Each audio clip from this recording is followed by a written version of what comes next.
Hello and welcome to Car Fix Automotive. Today's video we are going to discuss about top 6 reasons why your car overheating. Number 1. Low coolant level. With low coolant, the cooling system can't effectively absorb the heat from the engine and cool it. This can cause overheating, though it generally requires severely low coolant before it'll overheat to a point it's noticeable.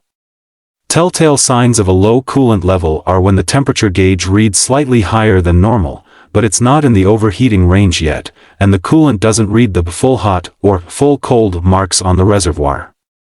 Cars don't use coolant like they do gasoline. So, if your coolant level is low, this means there is likely a coolant leak.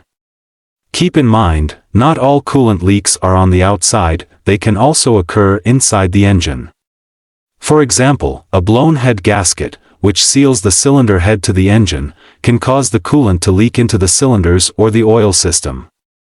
Number 2. Stuck thermostat. The engine's thermostat should open at a specific temperature to allow the coolant to flow into the radiator for cooling. This temperature is typically anywhere from 82 to 93 degrees Celsius. Over time and from not changing the coolant regularly, gunk buildup, corrosion, and other debris from the coolant system can cover the thermostat, preventing it from properly sensing the coolant temperature. In some cases, the thermostat fails mechanically and simply won't open. In either case, this leaves the coolant stuck in the engine, resulting in the engine overheating relatively quickly.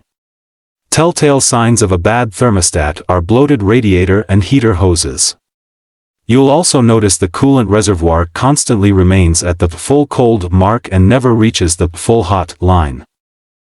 Number 3. Water pump problems. Your engine's water punch is typically considered to be the most important part of your car's cooling system because it controls the flow of coolant through the whole system.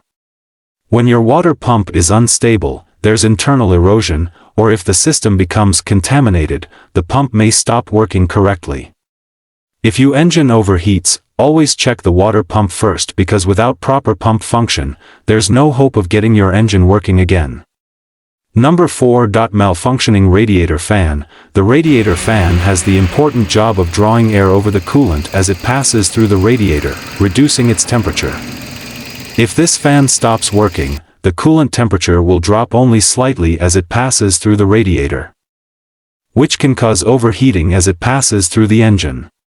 Broken fan blades, a failed fan motor, faulty wiring, or a failing fan clutch can cause the radiator fan to malfunction. If you notice your fan never turns on or spins slower than normal, this may be an indicator your fan has failed. Number 5. Faulty temperature sensor. On vehicles with an electric fan, the temperature sensor sends power to the fan when the coolant reaches a specific temperature, engaging the fan to lower the coolant temperature. If this sensor fails, the fan won't get the electricity it needs to operate, causing the car's engine to overheat. Number 6. Low engine oil. Sometimes, extremely low engine oil levels can cause overheating. That's because engine oil reduces the friction between the moving parts of the engine by lubricating them. This brings down the amount of excess heat released by the engine. So if your car overheats and your oil light and check engine light turns on, you may have low engine oil.